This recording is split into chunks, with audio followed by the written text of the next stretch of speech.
beautiful. Cool. Okay. That's it. Bro, I think that's your card on top there. Okay, so what do I do? You just, I was going to pull it out and let you pick one, but I think it's literally the top one. So you just pull it off and I'll flip it over? yeah. And tell me first thing that comes to mind when you see that. Oh, fuck me. She's powerful. That's the first thing that comes to my mind when I see that.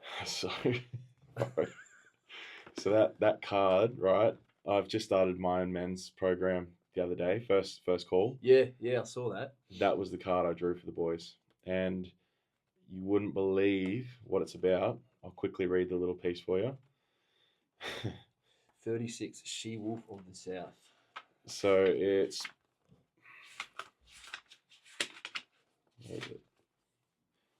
your past can be a source of beneficial wisdom gleaned through experience, rather than a stifling burden of regret, recrimination, and rumination.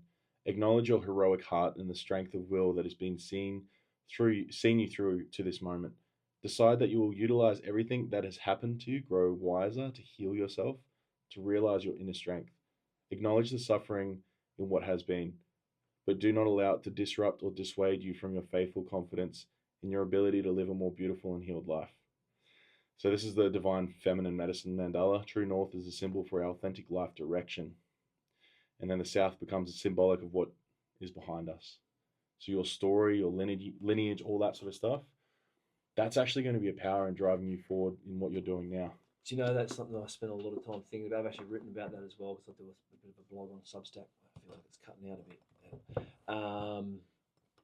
Like I knew I was supposed to go the direction I went, and take the long route around, so that I can relate to other men, other people that are going through it and have to put in the work, because I always knew that I was meant to be doing something else in my life, and it just kept.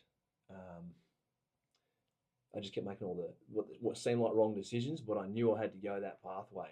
You know, I was never ready to do anything different with my life before this. That keeps cutting out for me, but it was one of those things, mate. Exactly what you the beginning part you read. Then it's like the journey has gone the direction it was supposed to go in, and for that experience is what I'm supposed to bring into the next part of my life, man. So that's awesome. That's powerful.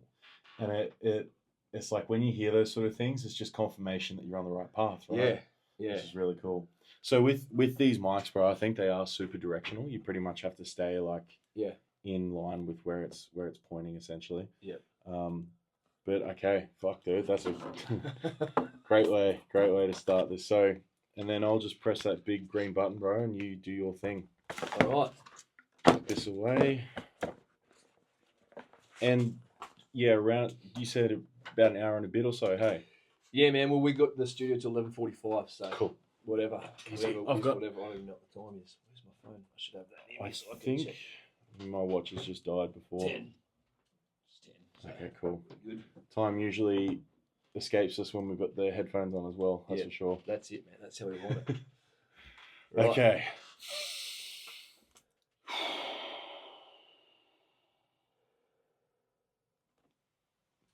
3, 2, 1. And we are rolling. Welcome, everybody, to episode number 198 of the Average Man podcast. I'm here with Travis Cochran today, a.k.a. The Technician. Welcome, brother. Thanks for being here. Bro, what a conversation that we had before this. The pre-podcast conversations got me pumped, man. Any little pre-potty nerves are just going out down the drain now. I'm feeling it. It's really, really good. Every time, man. I think when I walk in a room and I meet someone, and depending on your energy and how you speak, what you're about, obviously we've already been talking for a couple of months, right? Yeah.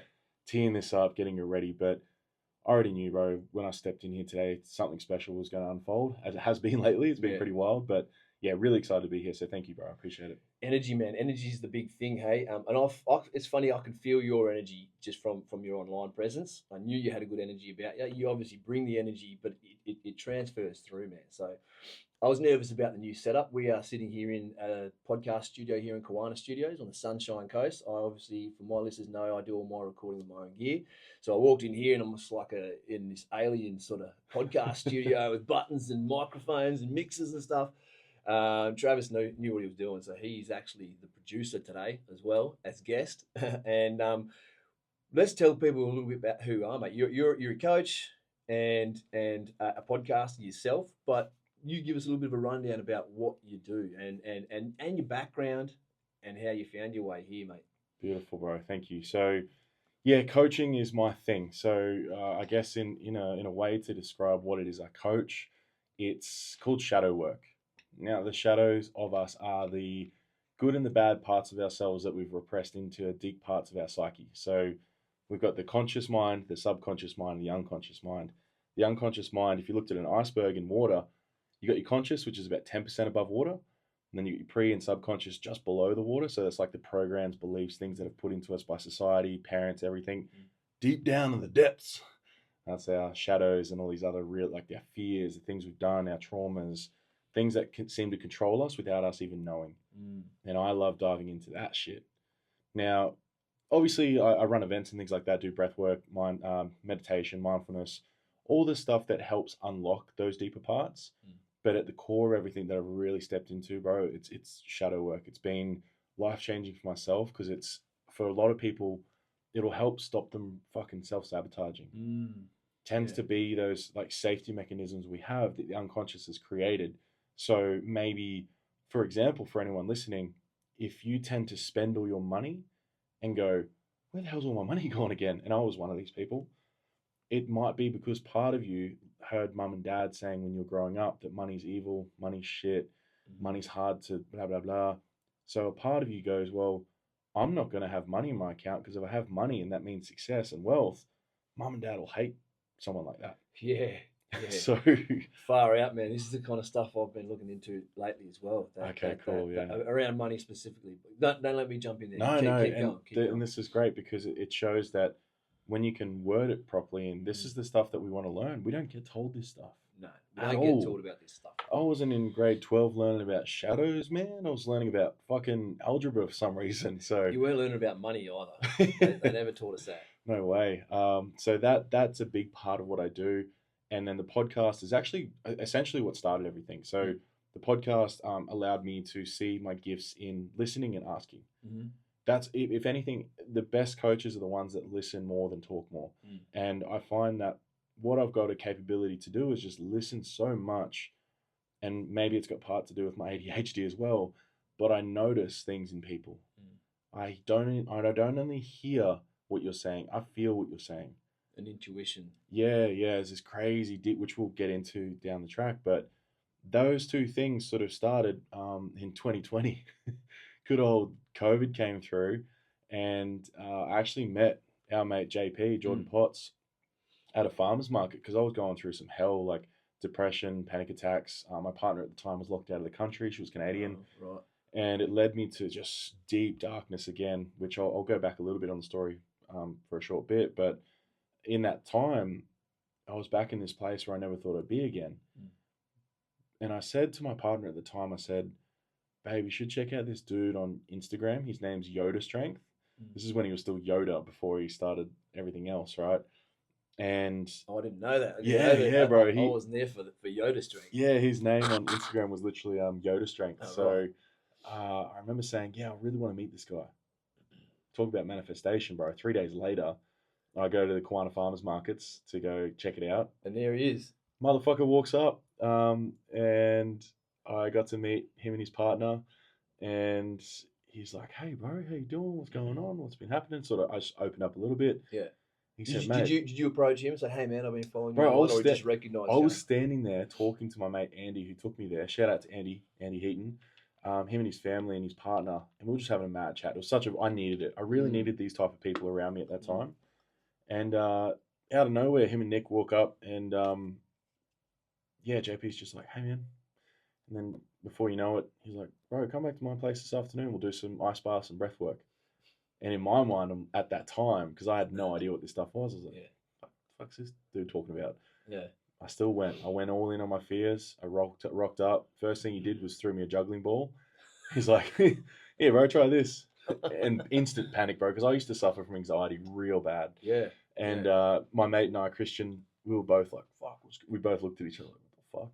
But half an hour later, we're in there doing some Wim Hof, getting the ice bath. My life changed, bro. So there's a reason why I know that happened, because before that all sort of unfolded, in a really short sort of recap, grew up in a small country town, and got thrust into the big city up here in the sunny coast. Yeah. So I'm from Woodford, about 40 minutes inland. Yeah. Okay. Folk Festival? Woodford Yeah. Folk We're Festival? staying out at Hazeldean, so No way, I know okay. that area a little bit. Yeah. So basically, I was a Sasquatch-sized human by the time I was 5, bro. Like, I was this size by the time I was like 5 Yeah, or 6. yeah. So straight away, they're like, yeah, football's your game. Went Mhm. into it. Did really well, obviously. Got That's rugby league. Rugby for league, the yeah. West Australianers. Yeah, of course, man. I want to see a team over there. That'd be sick. Yeah, but they need a better name. They were talking about the Perth Pirates or something. Oh, I think. yeah. So Yeah, don't go there. It's Yeah, I gotta know. Team up, mate. It's the market's there for it now. Well, Yeah. that's cool because it was a great sport. Gave me everything I needed. Went to school up here, and my coach was Rob Bruff, the Channel 7 newsreader here. Okay. So I had this really cool mentor that, because I was living out of home from 14. So I went through some crazy shit at school where, now knowing what I know, being a little bit neurodivergent, I didn't really necessarily know how to deal with my emotional dysregulation. I had severe rejection sensitivity, so I was a massive people pleaser. I was always worried about how people perceived me. So I was Mr. Nice Guy. Yeah. But what happened, bro, was like, because I was a nice guy off the football field, when I got on the football field, I was an absolute psychotic human. So I'd be trying to kill everyone because I'm letting out my anger I usually suppress, At right? least you had that. That's good. Yeah. I was a head case on the field, but obviously from me hitting everyone, running, that got me noticed by the Bronx at a young age. I was with the Broncos by the time I was 14. Yep. And got offered a full-time contract at the end of school at 17, turned it all down. I'm sure if anyone wants to hear this story, I've told it a few times earlier in my podcast, but basically that identity crisis, that identity shift of, well, if I'm not a football player anymore from 17, which is, a really crucial stage for most young men. Yeah, it You is. see all the boys, my teammates were Ben Hunt, Josh Maguire, Andrew McCulloch, all the boys that are still playing, some of them. Yeah. Still, like Hunty was in the Origin the other night, right? So they're the dudes that I was playing with, and I quit. So I'm seeing all them still going on and doing epic things. And why'd you quit? 'Cause I don't know the story. So the big reason, bro, was like kind of what I help with now is that I just didn't know myself and I didn't know how to deal with the pressures. So leading up to games 3 weeks prior, my anxiety was so bad I wanted to kill myself. Like there's this point where I couldn't deal with that feeling in my gut, those butterflies, the fear of, and my nervous. Now I know what I know. Obviously, I'll explain it in that way, but my fight or flight was kicked in all the fucking time. So every single thing I was doing, my hands were sweating, my brain's all over the shop. Couldn't focus at school. I was in relationships all the time, but that was only because I thought they could support me. And then I'd be emotionally abusive because I didn't know my own self. So all that crazy shit. And it all sort of got to a point, and I don't know about you, Dave, but I would assume you're the same, where you just knew you were different. You just knew you were different to everyone. Yeah. And I was the footy boy, bro, that was lovely to everyone. I didn't know how to pick on people. I didn't know how to take the piss and like be like that sort of stuff, right? That sort of vibe. Sort of part of the culture, Yeah. And like, I'm not saying footy boys are bad guys, but it's a culture of like taking the piss out of each other and rat bags and stuff like that, I was the kid that I was the kid in art class, bro. Like I was the only footy boy in art class. I was the only footy boy that wanted to do drama and maybe do acting, and I just knew I was different. And that deep knowing of being different and doing something I didn't love, but my dad loved, and everyone else knew Trav as the football player, I was like, no, I can't do this. And when he walked in with the contract into my room that night, I'll never forget it. He's like, mate, we did it. Because it was a wee effort. Like, he drove me everywhere, man. Spent hundreds of thousands of dollars to get me to that point. It's a lot of work, Heaps of effort. And I remember just bawling, like losing it. Just like, no, I can't do it, Dad. And obviously he got quite upset, and understandably, because he saw himself in that. Yeah. He turned down the opportunity too. Really? Yeah, bro. He was a great athlete for football, cricket. Our whole family is Cochrane Kleins, incredible athletes, and a lot of them turned stuff down because of their mental health issues. Yeah, right. That anxiety, the comfort zone, the things that hold so many people back, the fear of risk and failure, all those things, bro. So I went from, hey, Trav, you're going to be a Broncos player, to jokes, you're working at your local IGA. Yeah. So you can imagine the identity crisis I had as a young man, thinking, well, I'm a fucking worthless piece of shit. Yeah. What's wrong with me? The fuck's wrong with me? What's the point, right? Yeah. So I went through these years of like trying different jobs, civil construction, all these things that I was useless at, bro. Anything to do with like tradie stuff, Yeah. Useless. I'll happily admit that, but back then I didn't know how to admit that. Mm. I couldn't take that because I'd been good at something for my whole life. You know, you can only imagine me walking into a work site and just being absolutely useless at driving like a dump truck, like a Moxie.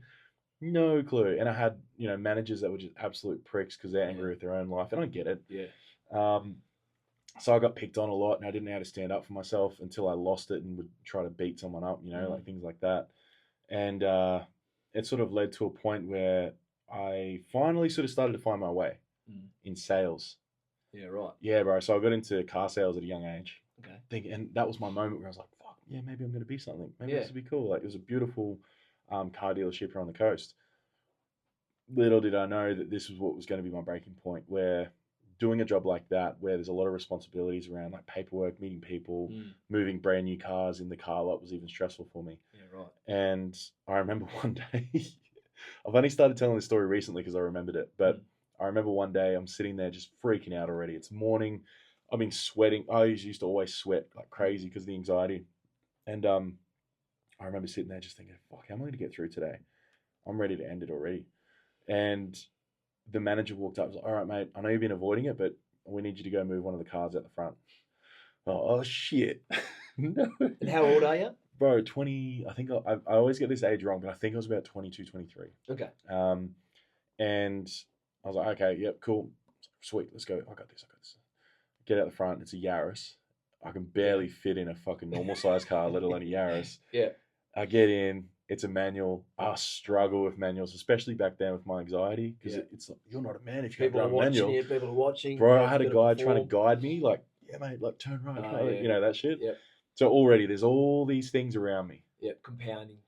Boom, boom, boom, boom, Yeah. boom. This is Trav's moment. This is make or break. And like, all right, Trav, all you have to do is reverse it up the hill because it's on like a slant as well. Yeah. And this is the Yaris I get in. There's another Yaris right here. Yep. I get in. I'm like, all right, sweet, I got this. I didn't know, Dave, a fucking Yaris from that year had a little ring that you pull out to put in reverse. Oh yeah. Yeah. I put the cunt in fifth gear.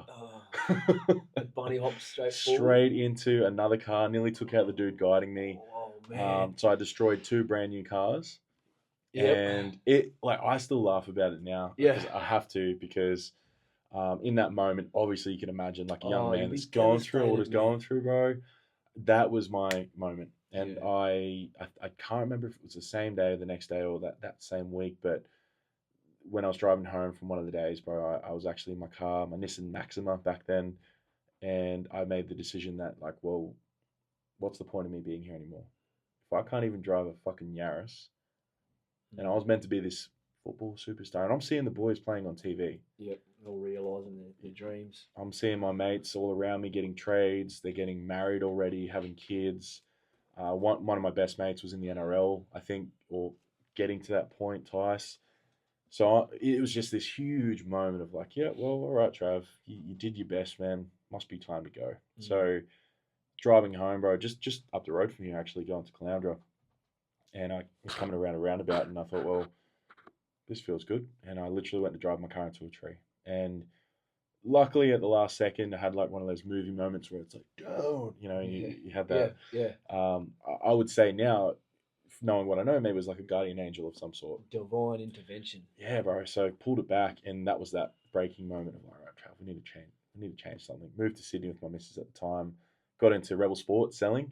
Okay. Again. Selling, yeah. But I realized that something was pulling me back to that point because, like, dude, I'm having conversations with people selling them fucking a pair of Asics Keanos, but they're telling me about their whole life. Yeah. Yeah. And something in me was like, huh. So inside the anxiety, were you still comfortable having conversations with people? Like you were still comfortable? Weirdly, yes. Yeah.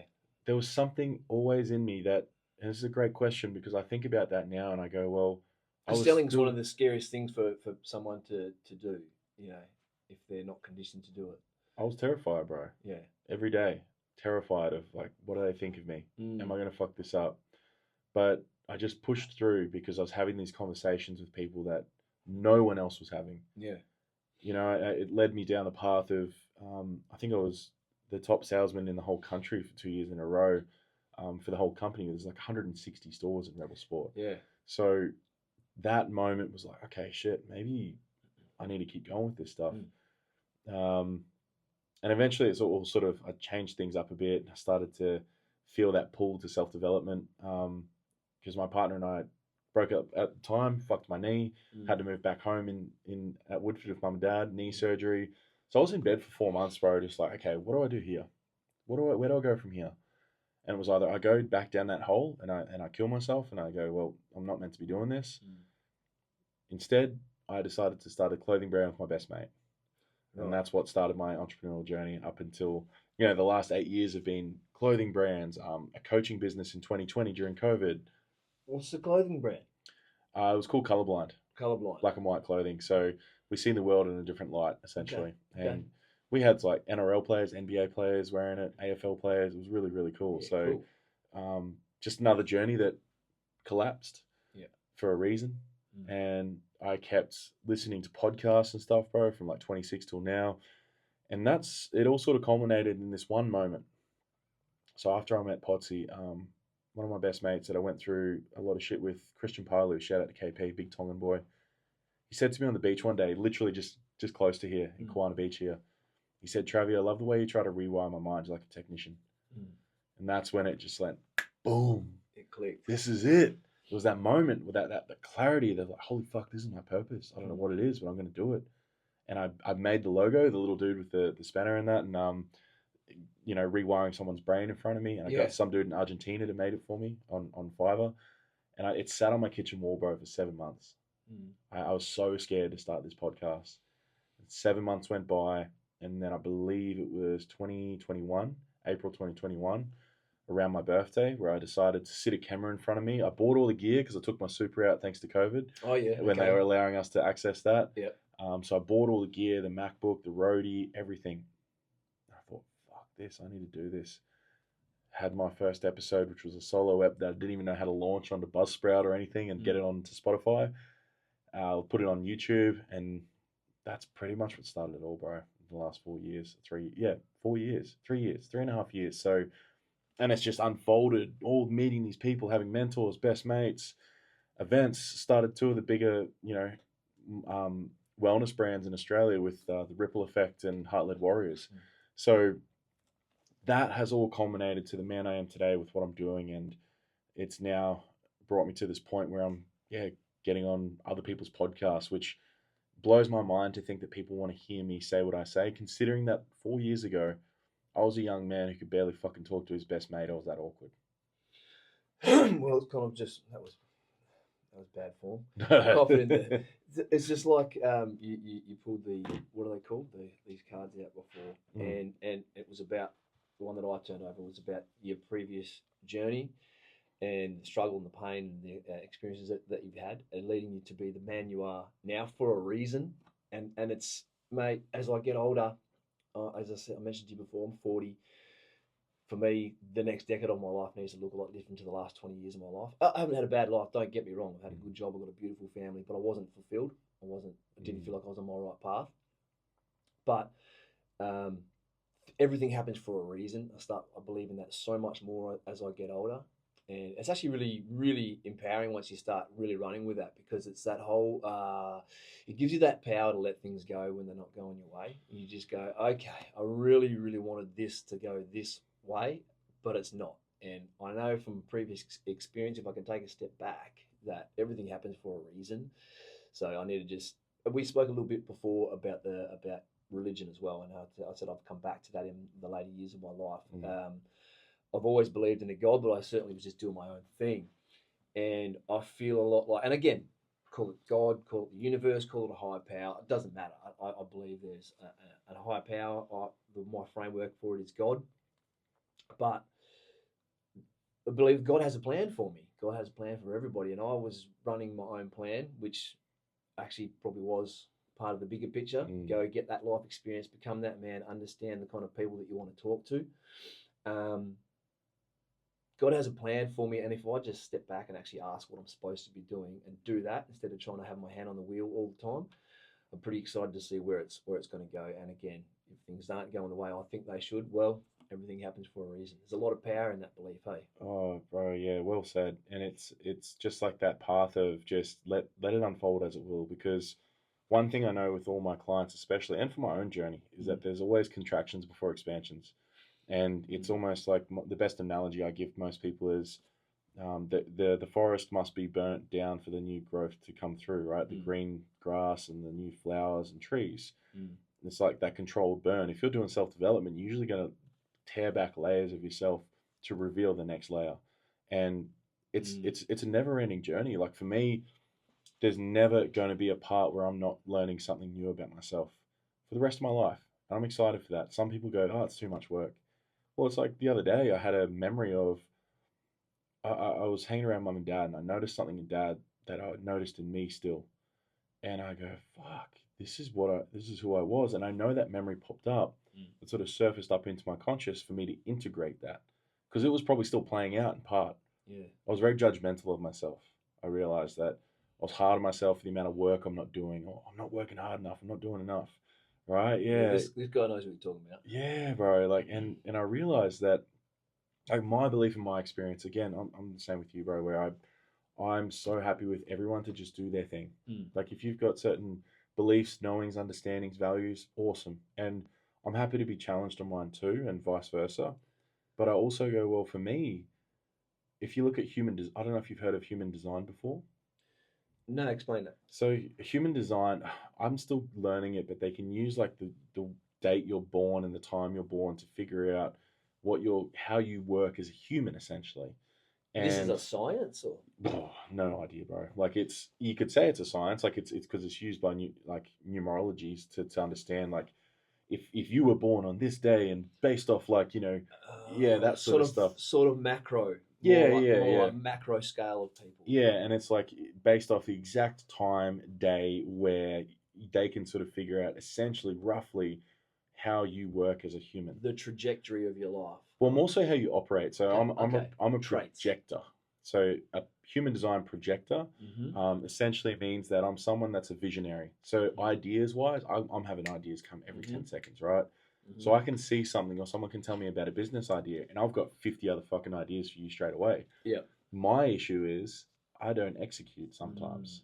So that's when if I'm working with a manifesting generator who's just a fucking go go go beast mode. A manifesting generator. Yeah, I've yeah, heard yeah. that term phrase before. Okay. Yeah, yeah. And again, this is probably So more partnerships we're talking here.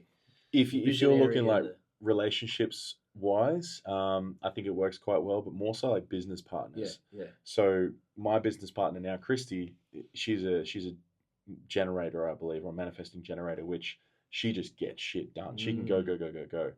Whereas a projector for myself, and it's wild because I didn't want to believe it because I don't like putting myself in a box, but I started to look at some of the traits and I noticed that, oh, okay, it says that if I work for a couple of days, I then need a whole day off to just rest. And I thought, nah, fuck that. I can go, bro.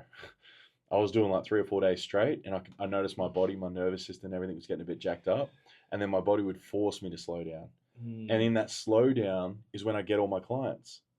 So it's almost like, and the best analogy I can give is that I can't remember who said this, but they said, so the way you work, so you're putting in work, right, for your business, your whatever. Mm-hmm. It's great. I believe in hard work too. Yeah.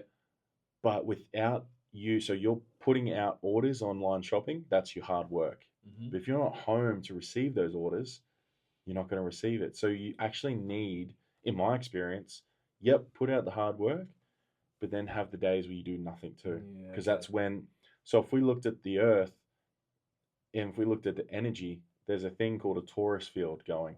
So it's like the in and out, this fucking force field of energy is going like this in a big circle around our planet, around our universe, whatever.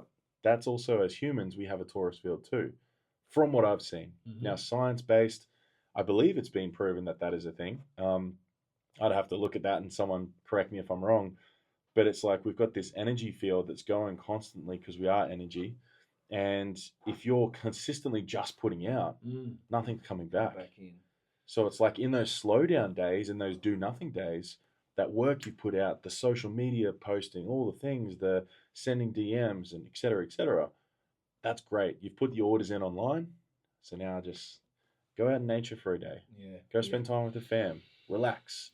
Because in that day is probably when everything shows up.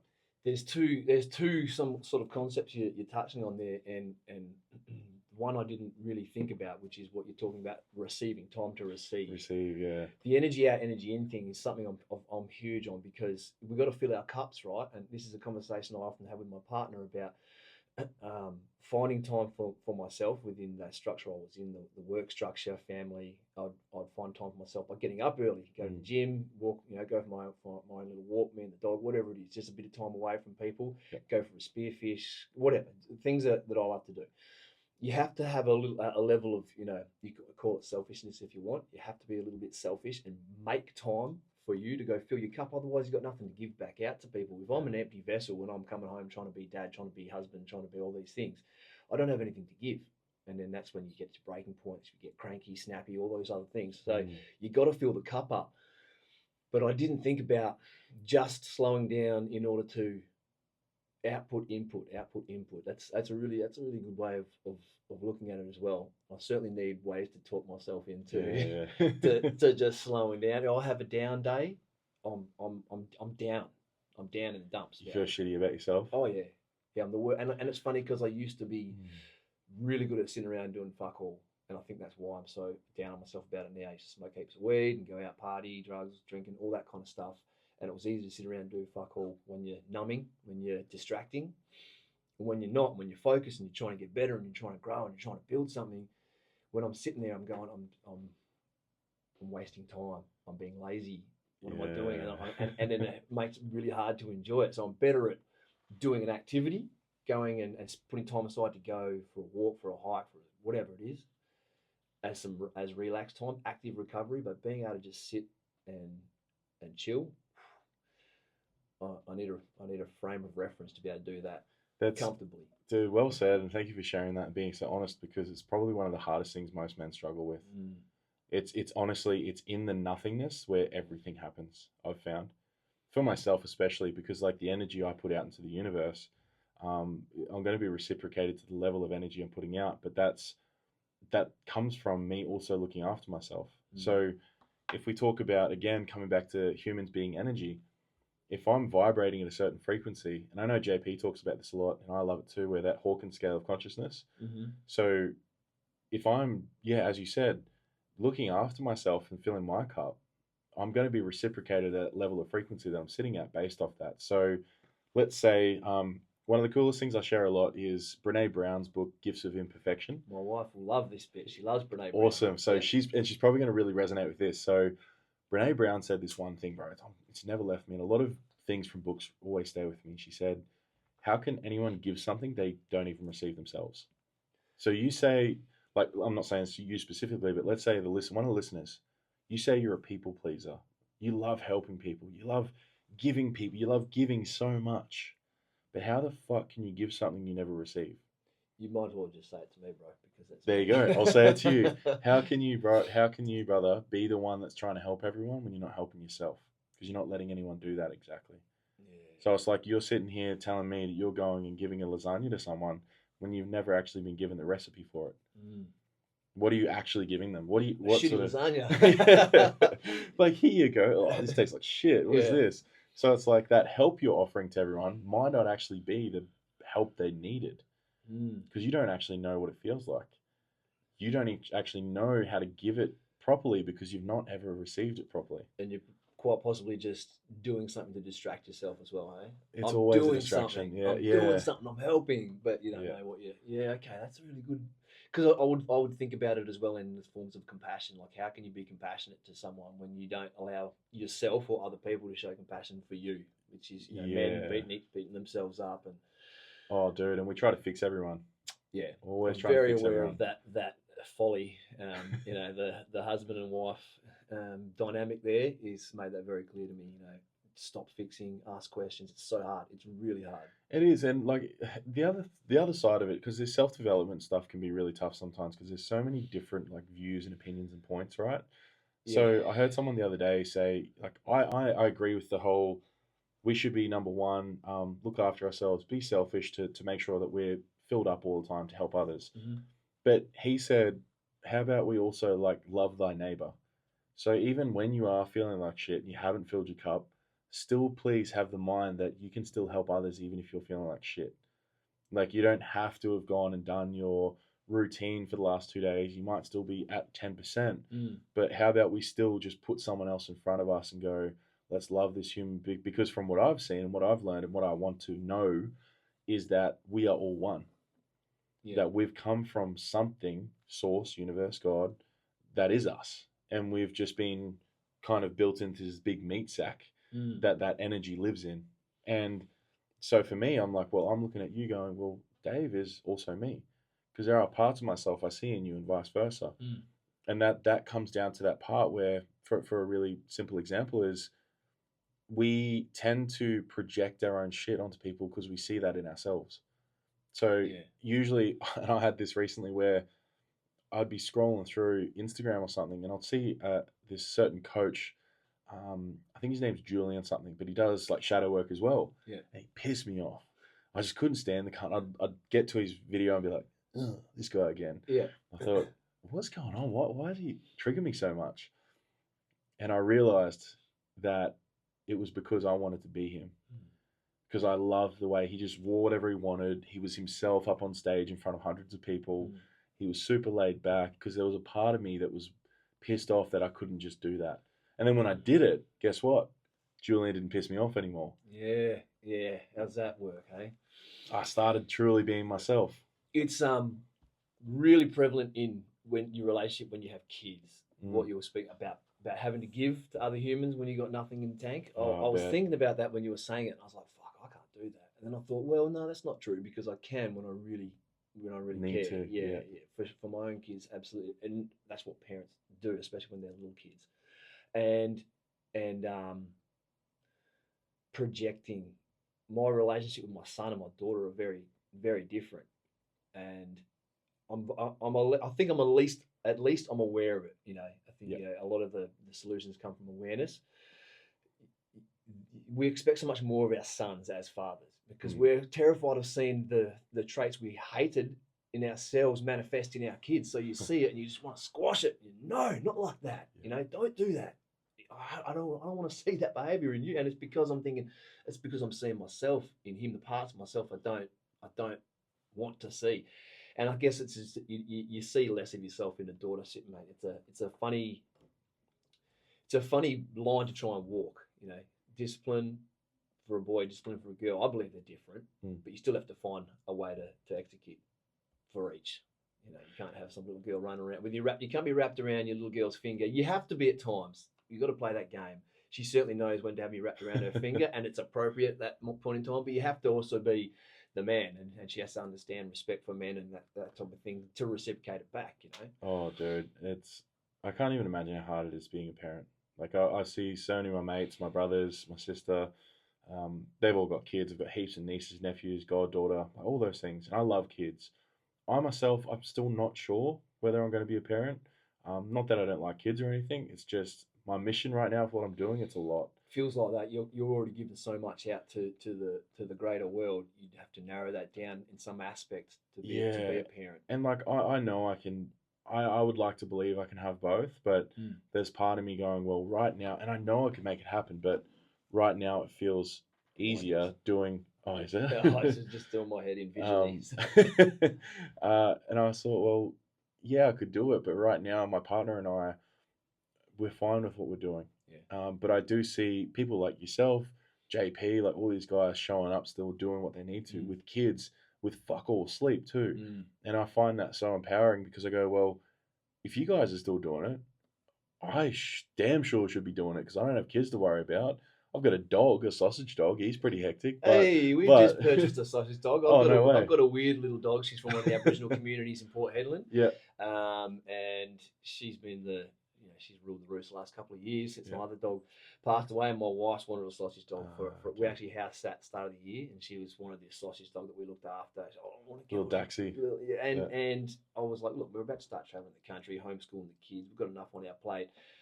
And then where we're heading next week, Bowen, she's found another breeder up there, and it was sort of, all right, the timing's come, it's full circle. We're going to park up there for a couple of months, have a bit of stability. Kids are going back in school for a school term as well, where we really steady the ship for ourselves. I was like, okay, time for a dog. That's what's, you've sat on it and it's something you really want. Fair enough.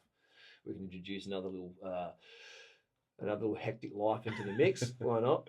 So much love, bro. Like I think that. that's what she That's wants. one thing that Louis has taught me is that it's it's just that surrounding yourself with love and how much success that makes you feel. Like it's so beautiful. Well, I'm going to go out on a limb here and use a word. That's the dichotomy of parenthood. I think I used that word correctly. I've I got a believe so. mate of Yeah, mine yeah. who's a vocab checker. He'll hit me up later on when he listens to it. The dichotomy of parenting, because we spoke about before, the negative aspects of ourselves that we see and being hard on yourself, and the roller coaster of parenthood. Yeah, it's so hard, but it's so rewarding at the same time. The love and adoration that you get from those kids, at least for a certain period of their life, coming home and they're just so pumped to see you, just thinking that you're a superhero. Everything you do is awesome. Like that is amazing. You get that from dogs too, but then at the same time, when you do fuck something up, like we all do, I fuck something up every single day. The the effect of it's compounded so much more when you see the effect you've just had on someone's life. You think, fuck, is that going to stick? Yeah. Is that going to be something that they carry with them into because it's one of the beautiful things about social media, podcasting, the internet, the information that we're all sharing now. We're all so much more aware of, you hear people talking about Gen Z and all these different conditions that they now have, which is quite funny because we are so much more aware of the nuances of a human being, but sometimes haven't been aware of those things and not having the tools to do anything about it can just cause sort of anxiety. I know every parent listening to this right now knows what I'm talking about. You do something and you think, fuck, is that going to be one of those? Is that trauma? Yeah, man. Yeah.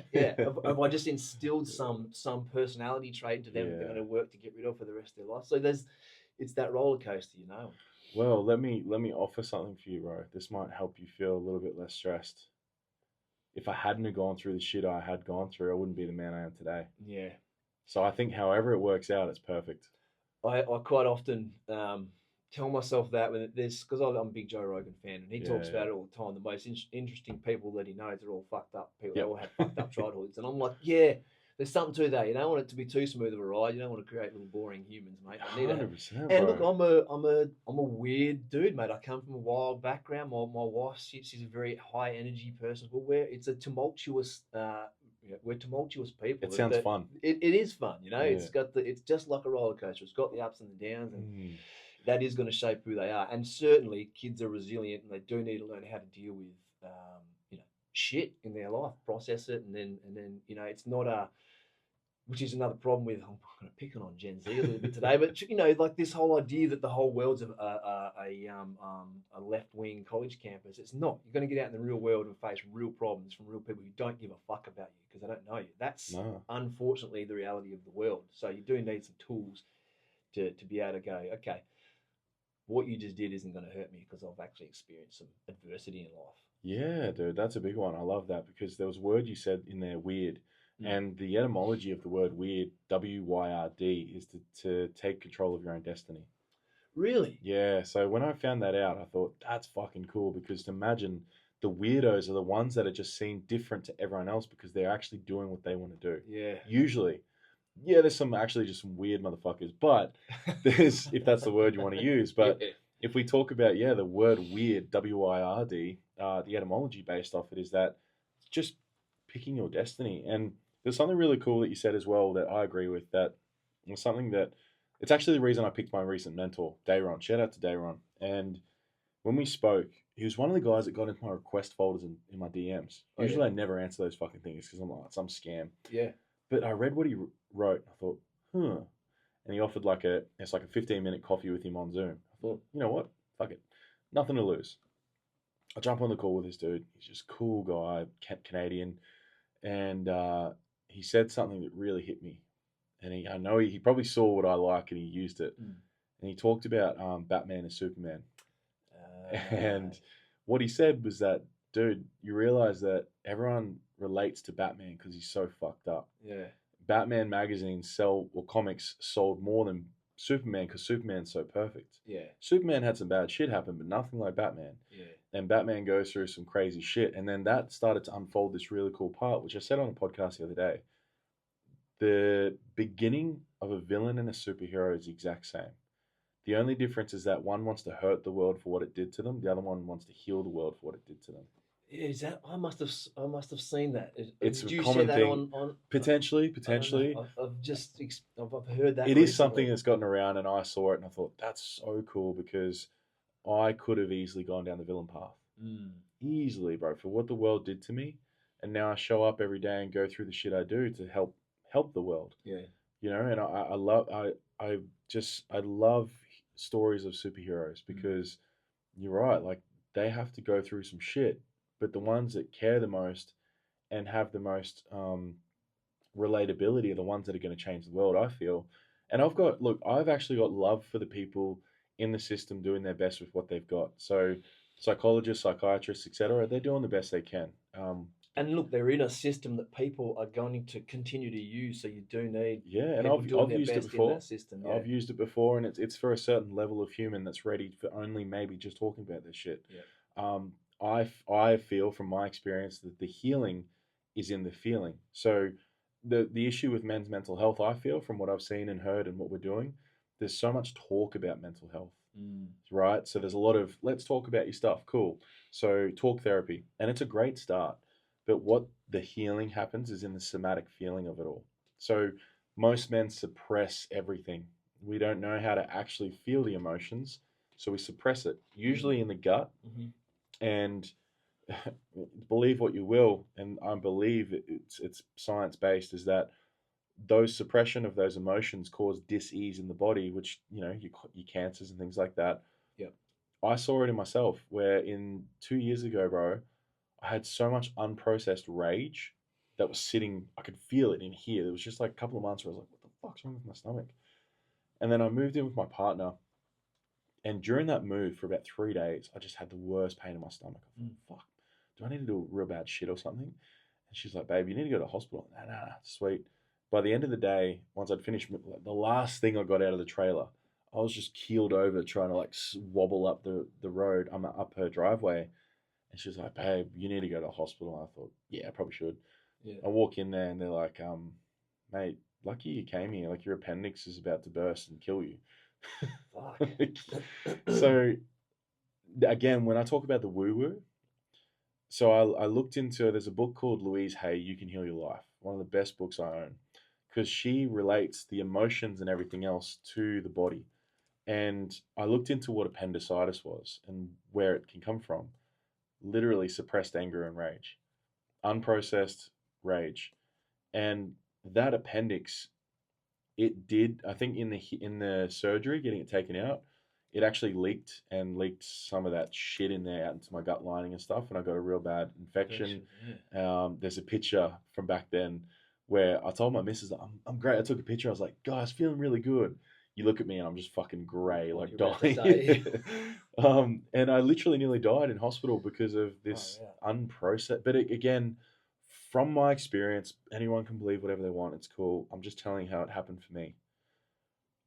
In the last 3 years, Dave, what's happened each level up I've gone through. So like my evolution, like a Pokemon, it's almost like, I'm not saying sickness is what you need to level up, but every time I did level up, some sort of detoxification started.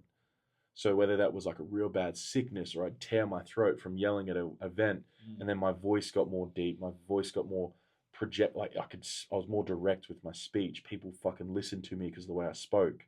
Whereas before that, I had a bit of a yeah, and it was like a little, dudes' voices crack and shit because they Yeah. don't back themselves. Yeah. Yeah. You're So not yeah, all in. You're not projecting. yeah, and you can feel that their voice isn't to you; Yeah. it's around you. Yeah. And Scared to be heard. Scared to say what. 100%, bro. And you'll see videos of myself on my phone at different events, and that Heart Led Warriors thing I was running with my mate. I'd be getting men like in their face, and they'll be yelling at me because they're yelling every bit of suppressed rage and anger towards their dad or something. Yeah. And I'm just holding that for them. Yeah. I don't say anything back. I'm just sitting there going, "Yeah, bro, come on, let it all out, let it out. I got you." I love this idea of going through some sort of illness and then coming out evolved. It's actually that concept in a book. I'm a fantasy story. Yeah, same. I Yeah. enjoy fantasy books. And there's this series I used to read, The Assassin's Apprentice. It started with, Oh no way. and he's a bastard prince, and his best friend is the court jester, who's actually like a prophet sent from another land, and he's white, pasty white with floating red hair, really, really witty and smart and nimble. And every time as he gets older, they actually don't know how old this guy is. And every time he gets older, he'll be sick for a few weeks and go through convalescence in his chambers. And then when he comes out, he's a little bit darker and he's sort of grown to the next evolution of his species. And it happens all throughout his life, And if you like fantasy, it's a great series. There's a bunch of them, very dark, but the storytelling and the character development is off the chart. Amazing. I love dark stories, bro, because for me, I'll have to send it to you. Thank you. Yeah, because mate, it's the for me, and why I love fantasy so much. It's not because it's not a fantasy where there is some reference to dragons and stuff, but it's not about dragons and goblins and stuff like that. No, it's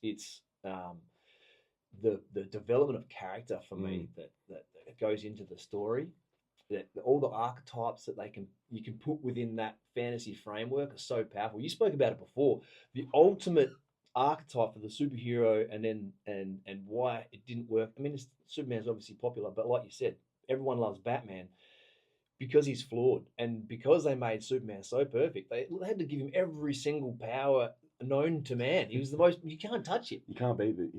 He's literally untouchable. Yeah, but we're all drawn to Batman, who's just he's not even a superhero. He's a human, dude. Yeah, he's a human who learned all the martial arts he could in the world. Yep. Became super rich from his family. Yep. And kept it going, right? Like, he still had to put in work to become who he did. Nowadays, he would have been an entrepreneur or something. Of course, would have made his own He's money. basically Elon Musk, but super jacked. Correct. Yeah. It's funny. I just read about Elon before, about how he came about, and I wondered this. Yeah, did he come from money or not? No. So the story that I just read before was wild, and again, I'm just reading from a book. Yeah.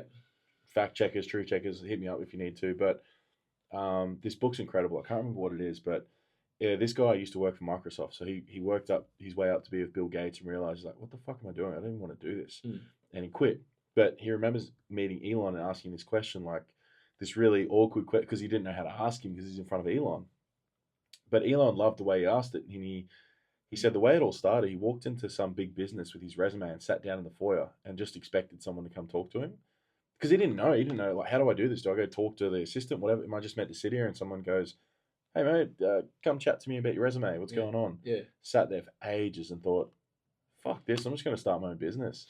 Like, we walked out, started his own business. I think it was like some weird business, bro, that he built. He spent like a few thousand on and sold it 4 years later for 22 million.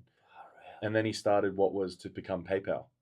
Talk about... You mentioned before the beginning of the word weird, the etymology of the word weird.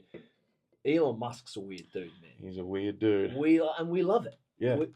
Some people hate him. I personally think he's awesome. I enjoy him. Yep, I really enjoy him. I'm not, aligning myself with every one of his views or anything. I haven't looked far enough into it, but I like what he stands for, and I like his weirdness in what he's doing. And that whole, like, fuck it, let's just let's send people. Let's send rockets to the fucking moon. Yeah. Let's bore tunnels underneath Los Angeles and send capsules with cars in them through it. Like, let's just do it. If anything, Elon for me embodies the Aussie saying of "have a crack." Yeah. If we talk about, and this is what pisses me off, right, is that as Australians we all talk about the guys that have a go, the ones that like anyone. What's that dude's name that ran forever from Western, was it from WA? Oh, I don't know. With the mullet, what's his name? No, I don't know. Anyway, I've butchered that, but he basically did this huge run, right, and became like a hero of Australia. Him in jocks for some reason. I think he was in like real short shorts at one point, and then he ate like a pie once he finished. And, can't for the life of me, but anyway, one of the most famous dudes in Australia now, because everyone's like, fuck yeah, just a normal Aussie bloke that had a crack. Yeah. And yet, on the other side of it, we are one of the worst countries for pulling people down. Dude, that's one of my gripes. It's one of my gripes with Aussies. The tall poppy shit. The tall poppy shit, the crabs in a bucket. Oh. And yeah, man, it's and also something that's really bothered me is watching when you mentioned JP before, Jordan Potts before, and someone that really does the opposite of this. Like, so he has a feast mentality, right, rather than this famine mentality. People who are just normal Aussie blokes like us, men, women, whatever, and they get up to that sort of next tier in their endeavors, in their life, in their business, whatever it is, and they just dust themselves off from everyone around them. Don't want nothing to do with them. They don't want anything to do with them. Don't want to know them. It's like, don't touch me. You're going to pull me back down to that level. Instead Yeah. of turning around and going, who Come can with me. I give a leg up? Not a Yeah. hand up, but who can I give an opportunity to now? Who can I give a leg up to? Yeah. You know, and there's not enough of that in Australia. Again, I mentioned Rogan earlier. He's a master at it. He brings all of his crew up with him. He's always looking back down, going, who is putting in the work and has the talent and can come on this ride with us, and we all get better. The whole, what's the saying, Rising tide, all rising shit's tides. rise. Yeah, Yeah. That mentality, there's not enough of it around in Australia, particularly. Couldn't agree more, bro. I love that. I love that JP's the one that's, because it's right. Like, we've known each other for 4 years now, and I've always had time for him. We've both had those journeys of becoming the next level and whatever. You know what pisses me? Doesn't piss me off, bro. It makes me sad, actually. I know I have abilities that if one of my mates asked me to sit down for an hour, I could change their life. Yeah. No, sorry, I don't change. They change their life, right? Yeah. But they could say, and I just helped a mate the other day who finally messaged me on Messenger. It's like, Travi, do you know anyone that knows anything about organic meat and this, or would love organic meat? I'm like, yeah, bro. What do you got going on? And he's got this sick idea for a business to be able to provide like this epic hormone-free organic meat to people that might want it in our kind of community, like your carnivores or just people that love good quality meat. And no one else backed him. I was like, bro, that's fucking sick. What about if you did this? I know Potsy, rah. Straight away, dude. What's it called? The archetype called? The projector. These ideas. I sent him a business model within 5 seconds because I went on to ChatGPT. Oh, yeah. Yep. Said the whole thing, his idea, even came up with a name, everything. And he's just like, whoa, holy shit, bro, this is sick. He'll be so happy you sent that text, that message. And it's like, I love the idea, and I did it for Mum the other night with her wood fire business. She's got this, she sells fucking firewood and makes a killing off it, and I had all these ideas and just concepts, and it's this, like, I'm so ready to give, but there's so many people not ready to receive. Yeah. Or ask the question. There's a couple of things going on there, isn't it? It's fear of asking, and then I'm terrible at asking things, right? Which is why one of the things for me stepping outside of the construction industry and going in this, completely different direction for the next, for my future is I'm aware that I'm a novice, so it gives me the freedom to ask questions. Yeah. I've been in the construction industry for so long, it's like you feel like you're supposed to know things, so you don't ask, and then you got to figure it out from scratch. It's so dumb, and I'm so bad at it, and it's from insecurity. Oh, they're going to think I'm an idiot if I ask this question. Yeah, I should already know this stuff. Well, you fucking don't, mate. So you can ask somebody who's got the information and get the help, or you can try and figure it out from scratch and reinvent the wheel. And so many of us do it, and yeah, I don't know what the answer is for that. I love you brought the topic up because I think what's happened is also in this industry, the coaching industry, is that people think everything's a sale. So I might literally put on my stories, hey guys, Monday morning, I'm going to offer 5 free tech talk sessions. It's like a 90-minute coaching session where I've literally had people come through and fuck off and not need any more coaching ever again. And they go, scroll, I was going to sell me something. Yep. Yeah. Yep. It's like, nah, that's too good to be true. But that's because other people have bitten them. Yeah. So probably there's been other coaches that have done the whole free masterclass, come on in. Yeah. And then it's an upsell straight away. Yeah. And look, I get that this is how the business needs to work too. Like, of course, like you have to make offer value, give people what they want. Mm-hmm. Clearly they need it. And coaches and stuff deserve to be paid for what they do too. Yeah. It's like a builder building a home. You're going to get paid.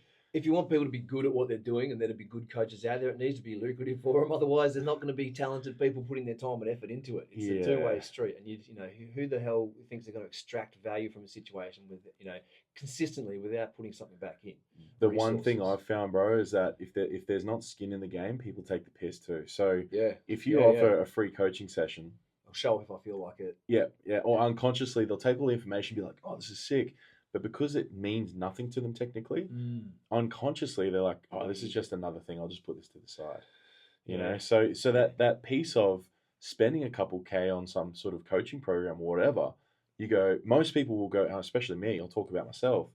If I invest in a mentor or something, The mentor I paid for in November was like 10K for 6 months, which was pretty good to me. Yeah. Like I thought that was great, considering she's a multimillionaire Yeah. and she's already done all of it. All I wanted to learn was how to make money, how to be a bigger business owner, how to, get in the proximity of that power. Mm. Dude, just being around her for 6 months, I went from, and again, like I talked to JP about this, where like my mission is so much bigger than money, but I know money needs to be there for the bigger mission. Yeah. Like vice versa, like you can't do shit without money. Yeah. And I understand that. And what she helped me understand was that, Trav, like you deserve to get paid it's not the whole like what you're worth, it's the value you bring to the world. Yeah. So money being a digits in a fucking physical reality, it's just energy that's being quantified by numbers. So the amount of energy I put out to the world, I should be reciprocated with the amount of energy I deserve. Yeah. So yeah, I've spent 8 years becoming this man that can potentially change people's lives by giving them information that will help them, or even just sit there and listen to them, right? So I went from before meeting Kiani, I think maybe I was doing like a couple grand here and there. I might have had a month where I did like 6K, 8K. Literally, once we sort of was finishing, I think I did 1 month there. It was like 40 something thousand. Wow. And that was a huge moment for me, bro, because for me, money's never been a thing. Yeah. I've always sucked at money. I still do sometimes. Like I Mm. still, even when I made all that money, I went like unconsciously. I went, I'm just gonna Yeah. chill now. Yeah. But what preceded was I had all that money and I just did nothing for 4 months. Mm. I had 15 one-on-one clients. It was chaos. It was a lot. And I just needed to slow down. Mm. And this is where we talk about the slowdown, right? So in that contraction, I actually went into a void. I actually had some depression from like February to, like 4 months after. And it was only about a month ago that I sort of came out of it. But in that darkness, bro, I created Trinity Holistic Collective with my best mate and my fiance now, which is an incredible business that we're doing corporate workshops, big workshops, retreats, everything. And that came from the darkness. My new stress and anxiety workshops, I just did one at one of the biggest dealerships in Australia at Mazda Aspley, because that was created in my darkness. Who I am as a coach with the shadow work, I realized during my darkness, this is who I fucking am. So it was like, in that massive contraction, even though I had this huge month of sales and all these things and helping people, I needed another like, all right, Trav, let's tear it apart, let's pull the layers back, and out of that darkness, Rise of the Phoenix. this literally, yeah. So were you uncomfortable during that period of initial success? And then was it like a growth period and you were out of your comfort zone? Yep. Yeah, it was like a new level had been uncovered and Yeah. I broke through Yeah.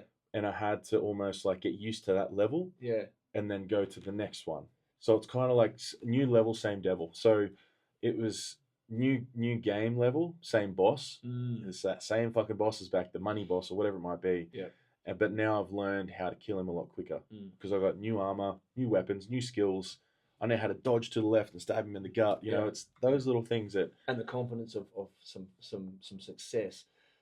That's funny because I've just come through a bit of a dark patch myself, like, and it's crazy. I was beating myself up about it. I've left the job, we're traveling the country with the family and doing this thing I've dreamed about doing for years, and all of a sudden I'm feeling like down. I'm like, why am I feeling like this? And it's because I've put myself in a position where I'm uncomfortable. yeah, It's that growth phase, so I'm doubting everything. All The my unknown. all my skills that I've built in and my reputation and contacts and whatnot in the construction industry, they don't mean shit in my new endeavors. So I can't lean on anything. So I got to lean on something like, holy fuck, there's nothing there. Yeah. It's I've got to build it all from ground up. And then you can get down on yourself about that. But I stayed in the fire, stayed in that uncomfortable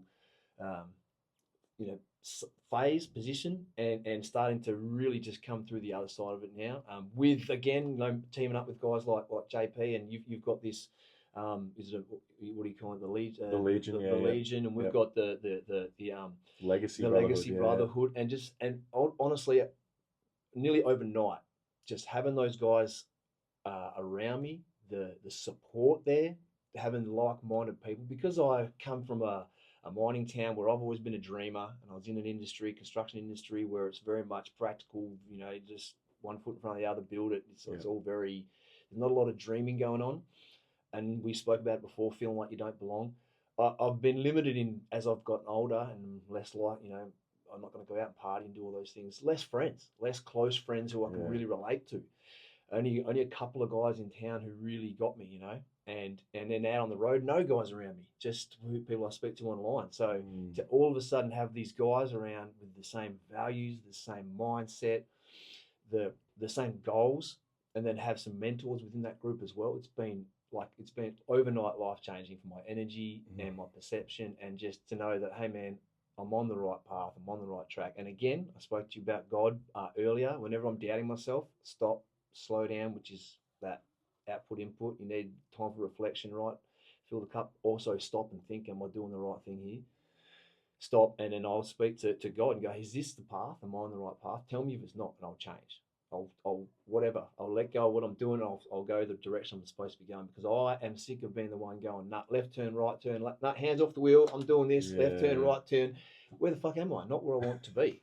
I want to be over there. How do I get there? Well, you stop trying to drive and ask questions and go with your purpose, what your purpose is, So Oh, well said. I couldn't agree more, because I think in that letting go is when everything actually happens. For sure. Like if I could talk into how, as you said, having the brotherhood around you, I was actually quite nervous to start that men's group the other day. I'd done it heaps. Like obviously I've done men's work now for a couple of years. Been in it to events myself and run it and facilitated and done all the online stuff, but by myself and leading it, hadn't actually done it, I realized. But that first call, I was just like, fucking let's go. And was it a bit about the nervousness? Was it a little bit about it's your baby, putting it out there? Yeah. Like, are they going to reject it? Yeah. Is It was gonna part work? like, I want this to be so good for the men. Yeah. And I realized I was overcomplicating everything. As you said, the most powerful thing is just men being around good men and the accountability. Who are So aligned. setting new standards and all these things. Yeah. And the coolest part was like, again, if we talk about what my gifts are and what makes me different to the other coaches, etc., is the intuition, bro. Like literally an hour before the call, I had this intuitive download to say, read a speech out about what the Legionnaires were. So I found this, I put together like this little bit of a speech, had some hectic music going as they get in the call. I said, boys, just close your eyes and start breathing. Just big. So you just set the mood. And I had this music going, and you can see them all there. They're all like getting goosebumps and like starting to get a bit fired up. And I just went into it. I was like, this is the story of the Legionnaires. And I talked about the Tortudo, so the tortoise formation that the Roman Legionnaires used to do. Oh, okay. And they put all their shields together. Yep. And I said, think about that. Think about us going through life together as the Tortudo. We've got shields with each other. We've got swords. No matter what life throws at us, you're going to have each other's backs and each other's sides and fronts. Yeah. We can't be fucking stopped when we're going through life in that formation. And it just, that's powerful. You could feel it. It was just like, yeah, let's go. And I get really into it because I recently watched Planet of the Apes again. So with Caesar. Yeah. And I remember watching it and just thinking, fuck, I'm meant to be like Caesar. I'm meant to actually really step into my leadership as a man and lead some men in my own thing. And funnily enough, when I was putting some stories up after that group call, I just typed into Instagram, Roman Legionnaires. And this clip came up of an old movie called The Eagle with Channing Tatum, actually, is the main actor. Oh, really? Yeah, bro. I hadn't really seen it. It's fucking gun. I'm going to watch it this weekend. Oh, really? And he is a centurion. So the centurion were the ones that were responsible for the legion. So the centurion, because it's a century, they have 100 men that they turn into the legion. And they are responsible for getting them fed, making sure the communication's right. Dude, when they're in that formation, they are so tight as a brotherhood that they could just look at each other and be like, hey, move left. Little whispers, little gestures. They know that the formation is going to move perfectly based off how tight they are as a brotherhood. Yeah. And the centurion makes sure that happens. So that night when I stood in, I can feel my body getting like full goosebumps right now. Yeah. Is that night in that call, it wasn't me sitting there talking the whole time. It was me formulating a movement for the boys to just have a great chat. It was them sharing wisdom with each other. The conductor. I was literally the conductor. I was a centurion just saying, left, like, and they're all moving, they're talking, they're doing their thing, they're stabbing, and I'm still in there doing it with them. Yeah. But I'm not above them or in front of them. I'm in there with them. Like I'm in the fucking Tortudo with them. And that's what I really love about what I do, is that I don't see myself in the typical sense of a leader as like I'm better than or higher than. Mm. I'm right next to you. I'm Yep. in the fucking battle with you. And that's what I do it as a coach is that when I bring a client in, I've already been through that big scary forest. I'm just coming back to the start with you and guiding, and I'm going to be right next That's to a you through the whole really, thing. really cool analogy. Yeah, I did I've been through yeah. these woods. Is that my phone beeping? I don't know. I'm going to get rid of that. But I keep seeing, I seen this video I did, and it was like, yeah, my analogy was literally, I've been through the big scary forest with like the killer hillbillies, the wolves, the bears, and those sort of things. I'm happy to come back to the start because I know where they are. Yeah. And I'm not going to show you how to do it, Mm. but I'm going to show you how I did it. Mm. And then you're uncovering your own path. And I'm just going to be next to you the whole way. If that bear comes, let's fucking go. Like, I'll help you. But it's just, I want people to be self-empowered and self-led. I don't want to be pedestaled in any way. I don't want to be seen as better than. I want you to get to a point. I actually want clients to get to a point where they don't need me anymore. Mm. You know, I think the coaching industry has become this thing where it's like they'll have people for 2 years and say that that's good business. And it probably is. Like, I would love to work with someone for fucking 10 years or something, right? Mm. But what if I just make them so powerful within a couple of months or 3 months that they don't need me anymore? What's your opinion, your take on the use of psychedelics like psilocybin in the therapy space? As far as, and I know they do it. They're starting to do clinical trials in Australia. They started this year actually, which for me, I'm very pro. I think that's huge news. I have some other ideas about what will happen with the pharmaceutical companies and the government as far as application down the track, but that's a rabbit hole we don't need to go down. But as far as what we can, but as far as what your I'm down for opinion, whatever, baby. as far as your opinion on that, because I know it's I guess the theory is psilocybin, MDMA, LSD, whatever it is. I think psilocybin is probably the better option out of the three. Yeah. I think the idea is that it allows you to break down those barriers. Yep. That people have their walls up. I've certainly had mine up through most of my life. And then with guided therapy, they can take you through experiences and trauma and things like that, and you can revisit them and rewire the way that your brain remembers those traumas. This is how I understand it. Those traumas, so that when you come back out into reality, when you have the thought, it's not immediately attached to a fear response because you've rewired the way pathway. Yeah, and you were able to do that as well because of letting your barriers down due to the psilocybin. Bro, I'm so for it because I've had a couple experiences myself, in a safe manner, obviously, not just like partying with it. But and look, I again don't have any judgment towards what anyone does, you know. But my personal views is that it's fucking helped me and the men around me and all people. Even ayahuasca, like incredible experience. And it's just this, like you said, the neural rewiring of pathways. Like as the technician, I help people rewire, and I don't know the science behind it just yet, but as you said, essentially, especially psilocybin, being able to rewire those pathways from the damaged ones or helping them heal, so they're, as you said, not connected to that physical response to the thing. So for me, man, I can't wait for it to become more because I've got a mate who does MDMA coaching. Oh yeah. So like it might be in Australia. Yeah. So it's got like an MDMA. Probably won't say any names or anything because I know it's how people still feel about that stuff. But I know that they take these clients through this session, and as you said, because the walls are down, we unlock things that you might never unlocked before. And to the point, dude, where I have an opinion and a viewpoint on meeting everyone where they're at. So I remember watching this TED talk that really fucked me up in the best way. There's this lovely British guy who's just a normal dude, normal dad, who had a mate who killed himself. And he started this documentary, I think it's just called Steve, and I'll see if I can remember to send it to you. And he said, fuck, I'm getting emotional thinking about it. He said, what he noticed with Steve, the documentary, was that it wasn't what was said or how it was said or who it was said to. It was where it was said.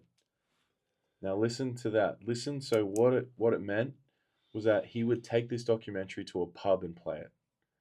Because those men got to sit there and listen while they're doing what they're normally safe and feel comfortable doing. Their barriers are down. Exactly. So I hear a lot of... sit in a sterile environment going, exactly, bro. We meet them where they're at. Yeah, and this is something maybe a little bit, we'll call it controversial, whatever, but as a coach, like I still drink piss, I still have fun, like I still do those things, but I get that I 100% agree that we shouldn't be doing it for an escape or anything like that.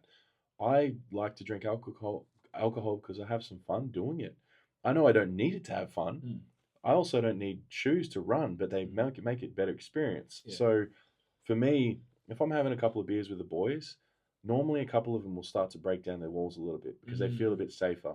And with that beer in their hand, that's comfort to them. Yeah. And if that's going to help them talk about their shit, I'm okay with it. Yeah. It's the guys that are getting fucked up I'm not okay with, obviously. But my best mate and I, Lukey, had a event called Breath, Brew, and Barbecue. And we used to do meditation, ice baths, breath work, all the stuff. And then we'd feed them with slow cooked food and we'd get a local musician in to play. Oh, I'm there. And everyone can have like a mid-strength beer or a wine. Like when we keep it to like 2 or 3, right? We don't want anyone getting fucked up. It's not a festival. Yeah. It's just do what's comfortable to you as a human right now with the level you're at, and we'll meet you there. We won't tell you to come up here. We'll come to here and talk about where you're at, with where you're at, and we can just be normal humans and talk about what's going on. And that might unlock you to the next level of self-help. Yeah. You don't have to come and do these hectic ice baths and all those other things to then start doing 10-kilometer runs in the mornings and whatever. And I love that shit. And I love that people are doing it. But I think what's missing in this industry is that we are expecting people to have such drastic change so quickly and probably even judging them a little bit for the decisions they're making. Whereas if we just went, hey, brother, if you're right now still drinking piss on the weekend, still doing drugs, still gambling, well, let's take the shame away from it for a second, meet you where you're at, show you you're loved and understood, and you might go, oh, these blokes that do all this ice baths and breathwork and stuff are actually pretty cool. Maybe I will come and do it. Because I agree that some men need shame. In a way, it's almost like you need to be called on your shit and fucking called forward and cut the shit. But there's some men that won't respond to that.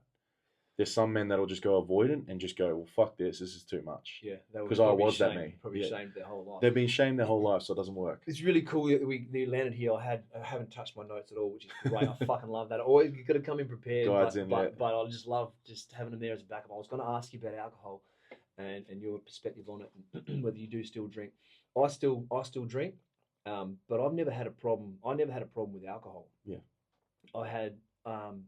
It's more about the behaviours that go along with alcohol and whether you're using it for avoidance or numbing, doing like you stupid said. shit, suppressing, or just numbing, exactly. So for me, like you said, like sitting there having a beer with a good friend of mine, over a steak, something on a Friday afternoon, having a yarn, I really connect like that, And yeah, sure, there's other people who, meeting other men now who I can connect with on a different level. That's awesome, and I haven't had that in my life before, which is great. But I'm still going to be connected to those other men. Yeah. And like you said, it's a comfort zone. If it's something you can keep to 1 or 2 beers and it's not fucking your life up, then that's I'm as I've gotten older, there is trade-offs I'm more and more aware of. If I have more than 2 beers, I'm going to feel it next day. Not like I'm hungover. It's not like I was pissed or anything, but I'm just going to feel I'm slow off the mark. And sometimes there'll be something where I'm like, okay, I'm going to have a few beers tonight and enjoy it. I'm going to drink a bottle of wine with the wife, whatever it is. And the next day I'm going to be, okay, I'm a little bit slow, get up and everything's a little bit harder. But I knew that trade-off going in. I was like, this is worth it for me tonight.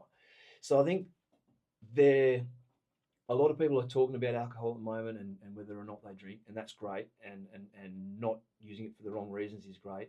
And I've been asking myself the questions a lot as well. But you mentioned that the shame that's there, and I don't think people are doing it deliberately, No. but there's so many negative connotations around alcohol.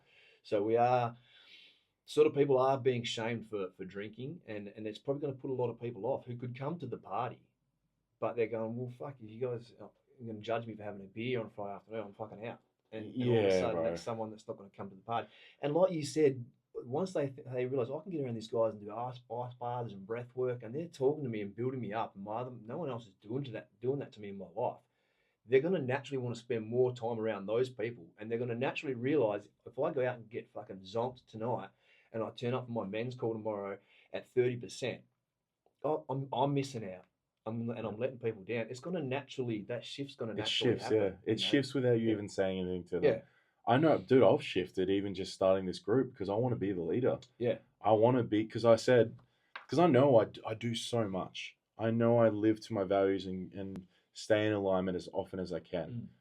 But I also have such different views and opinions on the world to so many people. Probably 99% of the world, bro, won't understand how I see the world. And that's okay. I don't try to force 'Cause you're people. weird.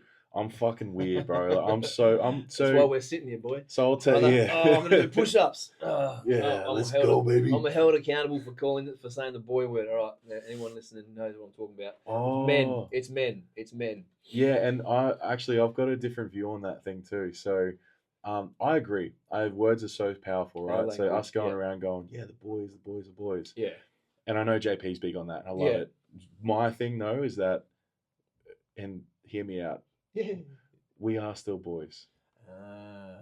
We're all little boys. The fact that we try to hide that away is what's actually disconnecting us from ourselves. I think, because at the core of us, we all have those little boys that aren't heard. Yeah. So by us suppressing us being able to be like, fuck yeah, the boys, the brothers. Yeah. You might actually be suppressing that little part of you that's actually going to unlock something new for you.